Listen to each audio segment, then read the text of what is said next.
Good morning everyone. मैं योगेश शर्मा विषय classes के ऑनलाइन एजुकेट प्लेटफॉर्म पर आप सभी का तहे दिल से हार्दिक स्वागत अभिनंदन करता हूँ। दोस्तों, हम पढ़ रहे थे 1857 की क्रांति और ये हमारी 1857 की क्रांति के बारे में एक अंतिम और महत्वपूर्ण क्लास होने वाली है, जिसमें हमारी ये क्रांति खत्म हो जाएगी। दोस्तों, मैंने जो आप लोगों को पढ़ाया, जो बातें आपको जानकारी साझा की, ये परीक्षा की दृष्टि से अति महत्वपूर्ण है। अगर आप लोग इन्हें भी पढ़ लेंगे तो भी आपका एग्जाम में सिलेक्शन पक्का है। क्वेश्चन जरूर आएगा। ये ना सोचे कि ये सर इधर व्हाइट बोर्ड में पढ़ा रहे हैं, बहुत महान महान टीचर सर अलग अलग बोर्ड्स के अंदर पढ़ा रहे हैं, डिजिटल में पढ़ा रहे हैं, उनके साथ। लेकिन सर रही बात यूट्यूब पर फ्री कंटेंट देने की, तो वो कंटेंट उनके द्वारा आधा अधूरा ही दिया जा रहा है। हम आपको पूरा कंटेंट दे रहे हैं, यहाँ पर समय लग रहा है लेकिन कंटेंट आपको पूरा मिल रहा है। इसलिए दोस्तों, ऐसा ना सोचिएगा कि हमें कुछ हमारे साथ धोखाधड़ी हो रही, ऐसा कुछ भी नहीं हो रहा। हम आपके साथ यहाँ पर कंधे से कंधा मिलाकर चल रहे हैं और आई होप कि आप लोग भी हमारे साथ कंधे से कंधा मिलाकर यहाँ पर पढ़ रहे होंगे, अध्ययन में अपना जो है रुचि तुम लोग दिखा रहे होंगे। दोस्तों, हमने एक श्रृंखला जो 1857 की क्रांति की प्रारंभ की थी, ये श्रृंखला हमारी कहाँ तक पहुंची है? तो ये श्रृंखला जो है हमने इसको आखिरी पड़ाव पर लाकर खड़ा कर दिया है दोस्तों। और हम आज जो प्रारंभ करने वाले हैं वो हमारा अंतिम संग्राम होगा इसमें राजस्थान के योगदान के बारे में। तो देखिएगा दोस्तों, हम प्रारंभ करते हैं यहाँ से। सबसे पहली बात मैं आप लोगों को बताना चाहूंगा कि आज हम जन विद्रोह, कौन लाडलो, जन विद्रोह के बारे में देखेंगे कि जन विद्रोह क्या था, किस प्रकार से हुआ था और कहाँ हुआ था। ठीक है दोस्तों, तो देखिएगा जन विद्रोह। लाडलो क्या देखोगे आप लोग यहाँ पर? जन विद्रोह के बारे में हम यहाँ पर देखते हैं। ठीक है, आई होप आपकी बातें समझ में आती होगी। जन विद्रोह क्या होता है इसके बारे में देखिएगा तो अच्छे से हमें पता चलता है कि जो जन विद्रोह है, जन विद्रोह के अंदर सबसे पहला जन विद्रोह हम देखते हैं यहाँ पर, तो भरतपुर का, कहाँ का लाडलो? भरतपुर का जन विद्रोह। अब देखिएगा, जन विद्रोह का अर्थ होता है जहां पर सैनिकों के द्वारा नहीं, सिर्फ जनता के द्वारा विद्रोह किया गया हो, वहां क्या होता था? जन विद्रोह से कहा जाता था। यहाँ पर जनता के द्वारा ही विद्रोह किया गया था। कैसे किया था, क्या हुआ था, क्या नहीं हुआ था, तो देखिएगा। भरतपुर जो है, क्रांति के समय भरतपुर के शासक कौन थे? भरतपुर में जो है विद्रोह करने वाला नेता कौन था? कब हुआ था? ठीक है दोस्तों, और यहाँ का पॉलिटिकल एजेंट कौन था? ये चार क्वेश्चन तो हमें यहाँ पर कंफर्म तौर पर याद ही रखने हैं। ठीक है, अब देखिएगा दोस्तों यहाँ पर क्या था। सबसे पहले यहाँ का शासक था जसवंत सिंह। कौन था लाडलो? जसवंत सिंह। नेता कौन था? देवा गुर्जर। देवा गुर्जर। कब हुआ था? 31 मई 1857 को। पॉलिटिकल एजेंट कौन था? मॉरिसन। जैसे ही ये विद्रोह शुरू होता है तो मॉरिसन जो है आगरा जाता है और आगरा होते हुए मथुरा पहुंच जाता है लास्ट में। ठीक है, तो पॉलिटिकल एजेंट कौन था? मॉरिसन। और मॉरिसन जो है आगरा होते हुए कहाँ पहुंच जाता है लाडलो? मथुरा हमारे पास पहुंचे जाता है। ठीक है, अब देखिएगा, शासक जसवंत सिंह, नेता देवा गुर्जर था, और कब हुआ था? दूसरी बात, यहाँ पर जो है सर्वाधिक इस विद्रोह में भाग लेने वाली जाति थी दोस्तों मेव व गुर्जर। इन दोनों जातियों के द्वारा सर्वाधिक इस विद्रोह के समय यहाँ पर भाग लिया गया था। ठीक है दोस्तों, सर्वाधिक यहाँ पर क्या लिया गया था, भाग लिया गया था। आगे देखिएगा, इस विद्रोह का कारण क्या था? इसका कारण था लाडलो बाह्य क्रांतिकारियों का प्रभाव। क्या था रे जवानों? बाह्य क्रांतिकारियों का प्रभाव। इन बाह्य क्रांतिकारियों के प्रभाव के वजह से ही भरतपुर के अंदर विद्रोह हुआ था। दोस्तों ये देखो, छोटे छोटे विद्रोह हैं, कोई बड़ी घटना यहाँ पर नहीं हुई थी, जिसको बिना कहानी के तौर पर सीधे क्वेश्चन के पॉइंट वाइज हमें याद रखना है। ऐसा नहीं है कि हम जो है इसको कहानी के तौर पर याद रखें। इतना बड़ा विद्रोह नहीं है, ये कुछ गिने चुने प्रश्न है। इन गिने चुने प्रश्नों में से प्रश्न आता है और वो एक प्रश्न सबसे इंपॉर्टेंट बनता है। ये राजस्थान का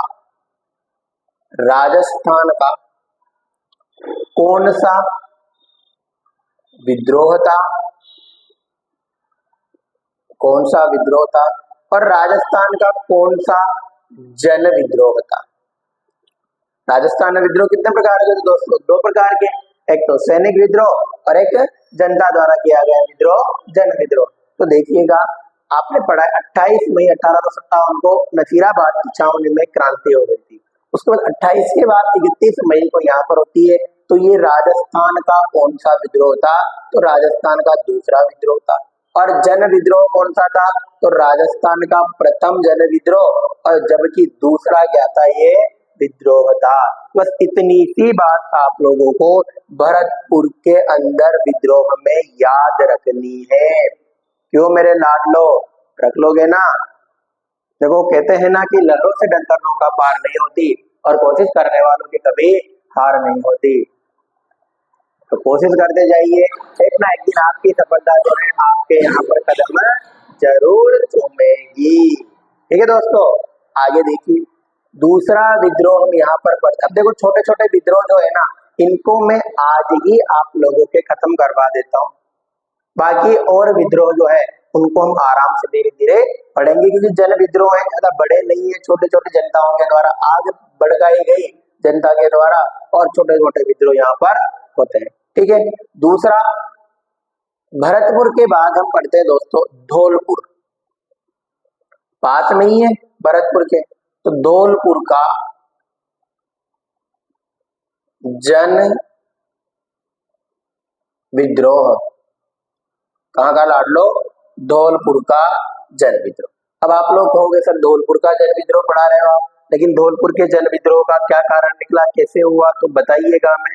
देखो, धौलपुर में भी जो है ना, ज्यादा ध्यान नहीं रखना। सबसे पहले वही छोटा सा विद्रोह था, तो सबसे पहले यहाँ का शासक कौन था? ठीक है, दूसरा, यहाँ के नेता कौन थे? ठीक है दोस्तों, शासक और नेता कौन थे? दो क्वेश्चन हम यहाँ पर ध्यान में रखते हैं। इसके अलावा और अधिकतर क्वेश्चन जो है हम यहाँ पर नहीं पढ़ेंगे, डायरेक्ट सीधा सीधा ध्यान रखेंगे। तो देखिएगा क्या होता है। शासक था यहाँ का सर भगवंत सिंह। कौन था? भगवंत सिंह। नेता कौन था? तो एक लाइन ध्यान रखना, रामचंद्र ने हीरा लाकर देवा को दिया। रामचंद्र ने हीरा लाकर देवा को दिया। तो दोस्तों रामचंद्र ने क्या किया? हीरा लाकर देवा को दिया। और जब ये होता है तो यहाँ पर तीन नाम निकल कर आते हैं। पहला कौन है? रामचंद्र। पहला कौन है? रामचंद्र। दूसरा है लाडलो हीरा लाल। तीसरा है देवा गुजर। तो ये जो तीन नाम है, इन तीन नेताओं के द्वारा धौलपुर के अंदर जन विद्रोह किया गया था। आप लोगों की ये बात समझ में आई या नहीं आई, बताइएगा। धौलपुर में जन विद्रोह के अंदर शासक भगवंत सिंह नेता रामचंद्र ने हीरा लाकर देवा को दिया। तो रामचंद्र, हीरालाल, देवा गुजर, ये तीन व्यक्ति जो है यहाँ पर इसका नेतृत्व करते हैं। दूसरी बात, धौलपुर जो है ये क्रांति के समय ऐसा स्थान था, क्या लाडलो, ऐसा स्थान था जहां पर क्रांतिकारी व क्रांति को दबाने वाले, क्रांतिकारी व क्रांति को दबाने वाले दोनों ही राजस्थान के बाहर के थे लाडलो। कहाँ के थे रे? राजस्थान के बाहर के थे। क्रांति को दबाने वाले भी सैनिक भी और क्रांति करने वाले सैनिक भी कहाँ के थे लाडलो? राजस्थान के बाहर के थे। अब आप लोग कहोगे कि राजस्थान के बाहर के थे तो क्रांतिकारी तो थे हमारे पास आए थे लाडलो ग्वालियर इंदौर से, ग्वालियर इंदौर से आए थे। और इस क्रांति को दबाने हेतु जो सेना आई थी लाडलो वो थी कहां से? पटियाला पंजाब से। कहां से आई? पटियाला पंजाब से सेना आई थी। और जो क्रांतिकारी थे वो कहां से आए थे? ग्वालियर इंदौर से आए थे। तो लाडलो आप लोगों ने दो बातें देखी। इतनी सी बात धौलपुर के जन विद्रोह में आपको ध्यान में रखनी है, ठीक है? रख लोगे ना? धौलपुर के जन विद्रोह में क्या होता है? शासक कौन था? भगवंत सिंह। नेता कौन थे? रामचंद्र, हीरालाल, देवा गुजर।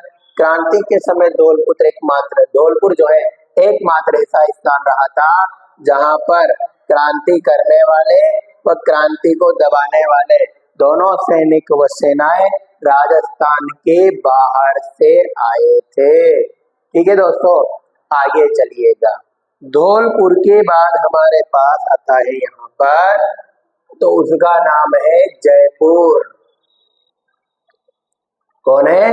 जयपुर में विद्रोह हुआ नहीं था, विद्रोह का प्रयास किया गया था।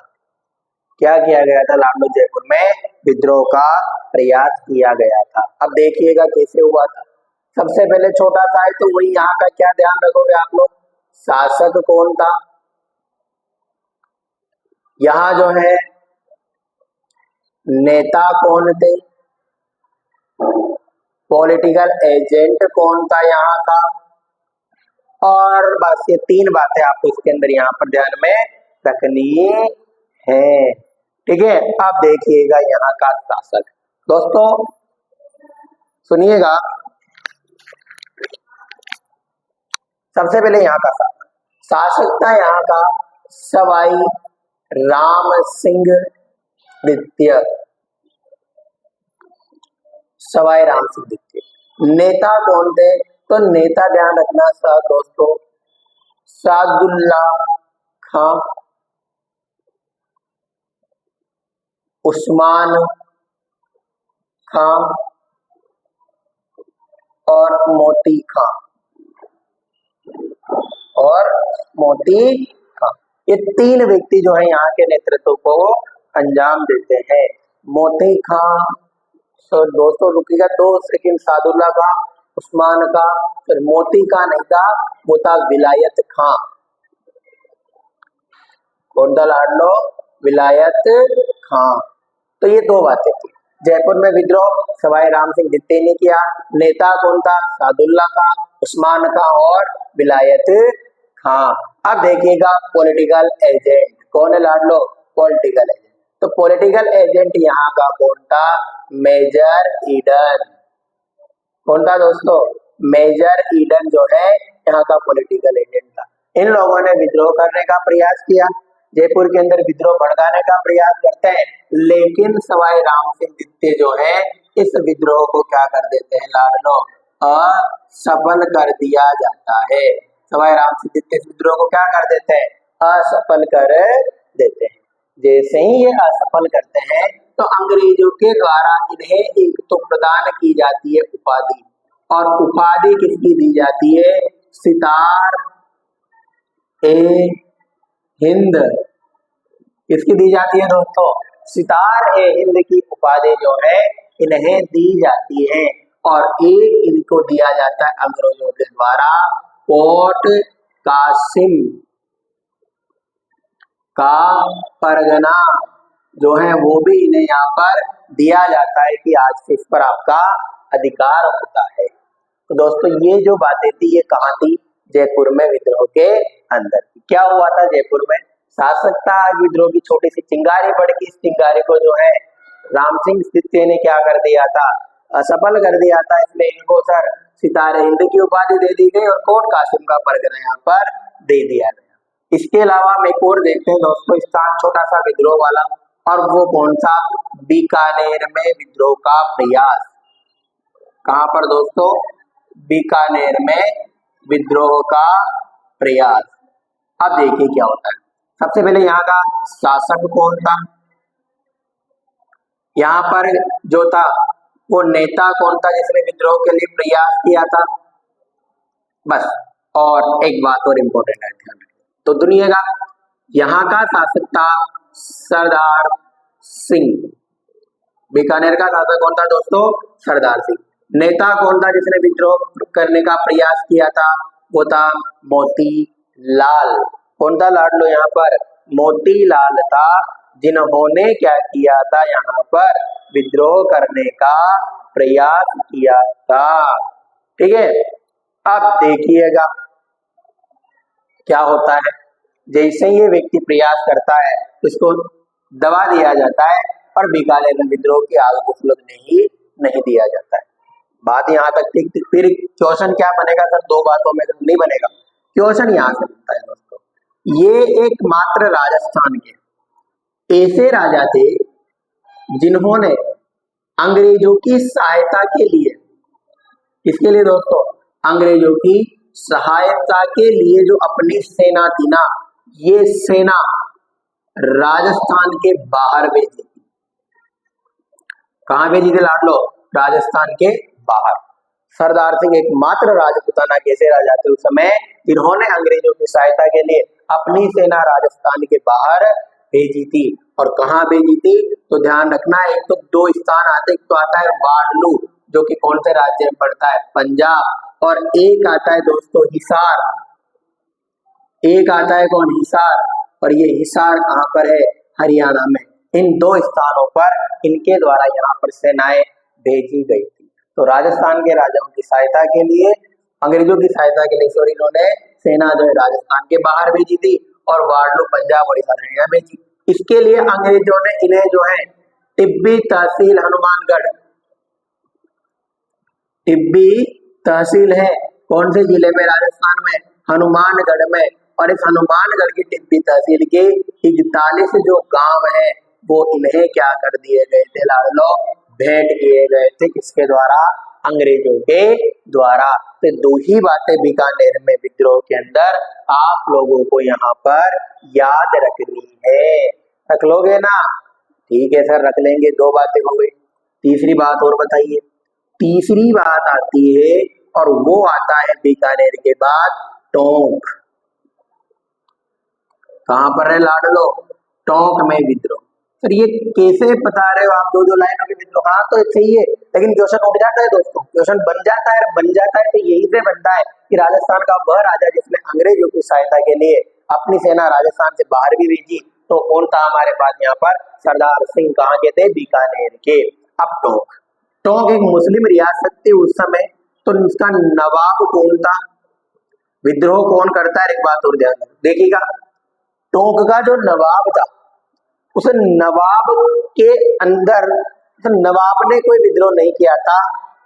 वजीरुद्दौला नवाब कौन था दोस्तों? वजीरुद्दौला। इसने विद्रोह नहीं किया था, ये तो अंग्रेजों के साथ था, अंग्रेजों के साथ था। लेकिन एक व्यक्ति था यहाँ पर, मीर आलम खां।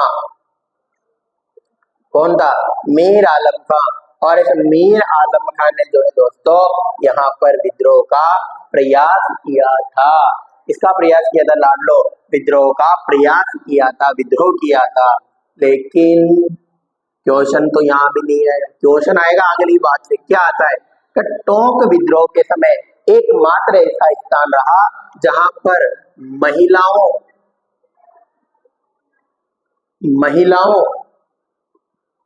व बच्चों ने भी विद्रोह में क्या किया था, भाग लिया था। तो ये एकमात्र स्थान था कौन, टोंक। दोस्तों ये दो बातें आई हो आप लोगों के समझ में आ गई होंगी। हमने छोटे छोटे विद्रोह देखे, सबसे पहले एक विद्रोह और बचता है जन विद्रोह में, और उसके बाद अपना काम खत्म हो जाएगा। सुनिएगा, सबसे पहले भरतपुर का जन विद्रोह, शासक जसवंत सिंह, नेता कौन था, देवा गुजर। कब हुआ, 31 में 1857 को। Political agent Morrison. जाति में वो गुजर जाति ने किया था। कारण क्या था, बाह्य क्रांतिकारियों का प्रभाव। इंपोर्टेंट बात है कि राजस्थान का कौन सा विद्रोह, दूसरा, और जन विद्रोह कौन था, राजस्थान का प्रथम जन विद्रोह। दूसरी बात, धौलपुर का जन विद्रोह, शासक कौन थे, भगवंत सिंह।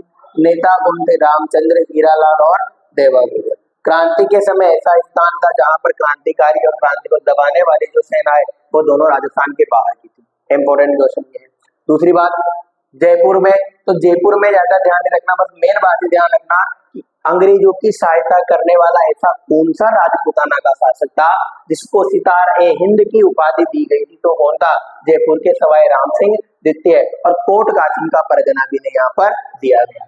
बीकानेर, तो बीकानेर के सरदार सिंह राजपूताना के शासक थे जिन्होंने अंग्रेजों की सहायता के लिए अपनी सेना राजस्थान के बाहर वाडलू पंजाब और हिसार हरियाणा तक भी यहाँ पर भेजी थी। और इसके लिए अंग्रेजों ने इन्हें हनुमानगढ़ जिले में स्थित टिब्बी तहसील के 41 गांव उपहार स्वरूप भेंट किए थे।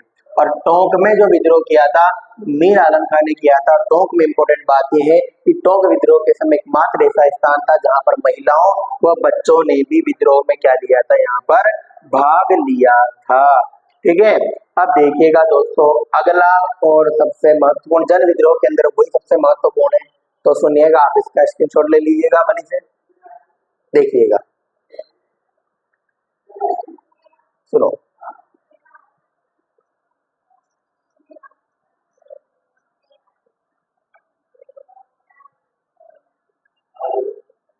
देखिएगा, और वो है हमारे पास कोटा का जन विद्रोह। कहाँ का, कोटा का जन विद्रोह, लास्ट एंड फाइनल है, तो ध्यान रखिएगा, कोटा का जन विद्रोह। अब सुनिएगा कोटा के जन विद्रोह के बारे में क्या होता है, कब हुआ था, 15 अक्टूबर 1857। ठीक है, अब इससे पहले कारण क्या था, कारण सुन लीजिएगा। देखो यहाँ पर क्या था कि यहाँ जो है ना, कोटा में क्या था, जनता के द्वारा विद्रोह किया गया था। और कोटा में विद्रोह करके क्या हुआ कि यहाँ के जो नेता थे, ठीक है, जयदयाल, जियालाल, जगमरा, आपको ध्यान रखना, एक बात ध्यान रखनी है, नेता के बारे में देख लेता हूं मैं। सबसे पहले बताओ आप लोगों को नेता कौन था, तो नेता ध्यान रखना आप लोग यहाँ पर, जग, JMRA, जगमरा। जैसे बनता है सर जियालाल, जैसे बनता है जयदयाल, जी से बनता है गुल, या चलो मेहराब खां,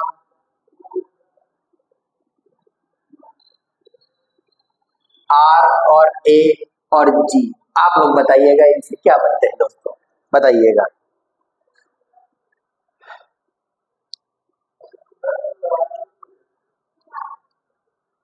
चलो बता दिया होगा आप लोग, दिमाग में आ गया होगा, आपके सर को बताया होगा। देखो सुनिएगा, जी से बनता है गुल मोहम्मद खां, गुल मोहम्मद खां। आर से बनता है रतन लाल, और ए से बनता है अंबर खां।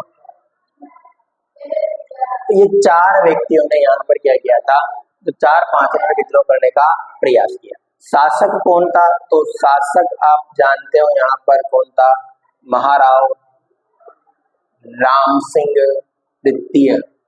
कौन थे दोस्तों, महाराव राम सिंह द्वितीय जो थे वो यहाँ के क्या थे, शासक हुआ करते थे।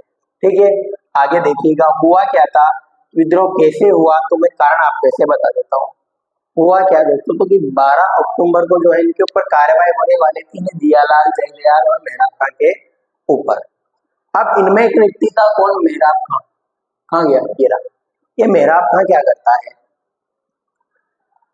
इसकी जो पलटन थी जिस सैनिक टुकड़े में रहता था उसमें अफवाह फैला देता है कि यहाँ जो रोटी जिस आटे से बनाई जा रही है वो आटा, उस आटे में गाय की हड्डियों का चूरा मिला हुआ है। अब जैसे ही ये बात पता चलती है तो यहाँ पर सैनिक जो है भड़क जाते हैं कि गेहूं की कमी थोड़ी आ गई कि आप लोगों में आटे में हड्डियों का चूरा मिला कर खिला रहे हैं, हमारा धर्म आप लोग भ्रष्ट कर रहे हैं। तो जैसे ही ये बात प्रारंभ होती है तो यहाँ पर सैनिक क्या कर देते हैं दोस्तों, विद्रोह कर देते हैं। और विद्रोह करते हैं तो यहाँ की 3 सैनिक टुकड़ियां विद्रोह करती है। और विद्रोह करने वाली जो सैनिक टुकड़ी थी, क्या करने वाली, विद्रोह करने वाली सैनिक टुकड़ियां कौन कौन सी थी, तो नाम ध्यान रखना, गोपाल पलटन, गोपाल पलटन, नारायण पलटन, गोपाल पलटन, नारायण पलटन और एक आती है लाडलो भवानी पलटन। इन 3 सैनिक टुकड़ियों ने यहाँ पर विद्रोह का बिगुल बजा दिया था अंग्रेजों के सामने। अब जैसे विद्रोह होता है तो ये क्या करते हैं, यहाँ के जो राजा थे इनको, महाराव राम सिंह सेकंड को 6 महीने तक कैद में कर देते हैं, नजरबंद कर देते हैं इन्हें।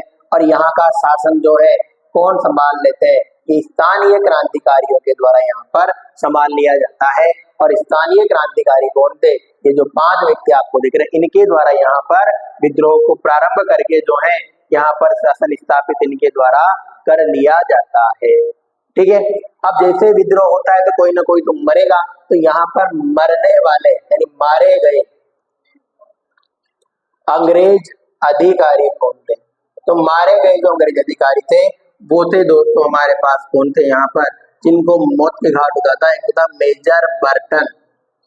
कौन था, मेजर बर्टन। और इस मेजर बर्टन के 2 पुत्र थे, एक तो था फ्रैंक और एक था कौन, ऑर्थर। ये दोनों 3 तो ये मरे। इसके अलावा 2 चिकित्सकों को भी यहाँ से मारा गया, एक तो कौन था, डॉक्टर सेडलर और एक था डॉक्टर कोटम, डॉक्टर सेडलर और डॉक्टर कोटम, इनको यहाँ पर मारा जाता है। और जो अंग्रेजों के द्वारा जो शासन था, ये शासन स्थानीय क्रांतिकारियों के हाथ में यहाँ पर आ जाता है। अब होता क्या है दोस्तों, तो होता है कि अंत में जो है यहाँ पर 22 मार्च 1858 को रॉबर्टसन, कब, 22 मार्च 1858 को रॉबर्टसन जो है, ये रॉबर्टसन यहाँ आता है और इस दुर्ग की घेराबंदी करता है इसे आजाद करवाने के लिए। अब जैसे ही आजाद करवाने, इसके सहयोगी से 3 स्थानों के व्यक्तियों ने इसका सहयोग किया था, वो आपको ध्यान रखना है। पहला गोती के, गोती और गोती नामक स्थान का व्यक्ति था चतुर्भुज सिंह, चतुर्भुज सिंह। करौली के मदनपाल सिंह, करौली जो है, करौली का शासक कौन था, मदनपाल सिंह, मदनपाल सिंह। और एक व्यक्ति कौन था, पीपलदा, स्थान पीपलदा, और पीपलदा के कौन थे, अजित सिंह। इन तीनों ने संयुक्त सेना इनके साथ भेजी और खुद ये यहाँ आता है करौली का मदनपाल सिंह, और ये जो है इस दुर्ग की घेराबंदी कर देते हैं। और 30 मार्च 1858 को, 30 मार्च 1858 को इस दुर्ग को आजाद करवा लेते हैं। इससे यहाँ पर से जो है इन स्थानीय क्रांतिकारियों का जो शासन था वो शासन समाप्त करवा दिया जाता है, कर दिया जाता है। मतलब यहाँ पर इनका शासन क्या हो जाता है दोस्तों, समाप्त हो जाता है। ठीक है, अब होता क्या है, देखो ये हो गया। अब कुछ इंपॉर्टेंट फैक्ट, जय दयाल जो था, कौन था दोस्तों, जय दयाल। इस जय दयाल को कोटा के क्रांतिकारियों के दौरान तोप खाने से यानी तोप से उड़ाया गया था, मतलब तोप से क्या कर दिया गया था, इसको उड़ाया गया था, इसको तोप के आगे बांध करके तोप चला दी गई थी, इससे इसका बलिदान हुआ था जयदयाल का। बाकी और सभी को फांसी दी जाती है, लेकिन एकमात्र व्यक्ति था जयदयाल। इस जयदयाल को तोप खाने से क्या कर दिया जाता है, उड़ाया जाता है। दूसरी बात सर, दूसरी क्या था, कोटा के जो महाराव राम सिंह सेकंड थे, इनकी जांच हेतु कि मेजर बर्टन मरा, तो ये तो इनको दोषी माना गया, तो इनकी जांच हेतु रॉबर्ट आयोग का क्या किया जाता है लाडलो, गठन किया जाता है। और ये रॉबर्ट आयोग इन्हें निर्दोष बताता है, लेकिन इस मेजर बर्टन की हत्या का इन्हें जिम्मेदार यानी दोषी मानता है, मेजर बर्टन की हत्या का दोषी मानता है। इसलिए राम सिंह सेकंड के सम्मान में कमी कर दी जाती है, यानी इनकी जो 17 तोपों की सलामी घटाकर 13 कर यहाँ पर दी जाती है। दूसरी बात दोस्तों, करौली के जो मदनपाल सिंह थे, इन्होंने अंग्रेजों का साथ दिया, इसलिए इनको एक तो GCI की उपाधि दी जाती है, जनरल कमांडर ऑफ इंडिया की, और दूसरी जो बात थी वो यहाँ पर दी जाती है लाडलो कि इनको जो है GCI की उपाधि और इनका सम्मान जो है 13 से बढ़ाकर 17 तोपों की सलामी जो है इन्हें यहाँ पर दी जाती है। और इसी के साथ ही हमारी 1857 की क्रांति की मुख्य बातें यहाँ पर समाप्त होती है। दोस्तों, जितना कंटेंट हमारे पास हमने आपको दिया 1857 की क्रांति के मुख्य बातें आपको यहाँ पर समझाइए। क्रांति के परिणाम क्या थे, क्रांति का जो है सफलता क्यों नहीं हुई, क्रांति के कारण क्या थे, सफल होने का कारण क्या था, कुछ और भी महत्वपूर्ण और बातें हैं जो हम अगली जब भी क्लास होगी इसमें बता देंगे। लेकिन इसको चलते हुए बहुत दिन हो गए, तो हम कल से एक नया टॉपिक स्टार्ट करेंगे मॉडर्न हिस्ट्री के अंदर। अब वो राजस्थान का एकीकरण हो सकता है, राजस्थान में जनजातीय या फिर राजस्थान के आंदोलन यहाँ पर हो सकते हैं, तो उन्हें प्रारंभ करेंगे। लेकिन उससे पहले दोस्तों, आप लोगों को क्या करना है, इस चैनल को ज्यादा से ज्यादा शेयर करना है, इसे सब्सक्राइब करवाना है और वीडियो को लाइक करना है, ताकि हमें यहाँ पर जो है आत्मबल मिले और हम आपके लिए अच्छे से अच्छा कंटेंट यहाँ पर दे सके। दोस्तों, जो 1857 का विप्लव आपने पढ़ा, ये जितने भी कंटेंट वाली बातें मैंने आपको बताई, ये पुराने एग्जाम्स में पूछे गए प्रश्न पर आधारित ही है। इनमें से क्वेश्चन आ चुका है दोस्तों, और आगे भी आएंगे भविष्य में भी, तो आप इन्हें जो है अच्छे से पढ़िएगा, ध्यानपूर्वक पढ़िएगा और लगातार मेहनत करते रहिएगा। आप एक न एक दिन सफलता आपके कदम चूमेगी। तो दोस्तों, इसी के साथ मैं आपको विदा लेना चाहता हूँ। कल फिर मिलेंगे एक नए टॉपिक के साथ, एक नए जोश और एक नए उमंग के साथ। Thank you very much.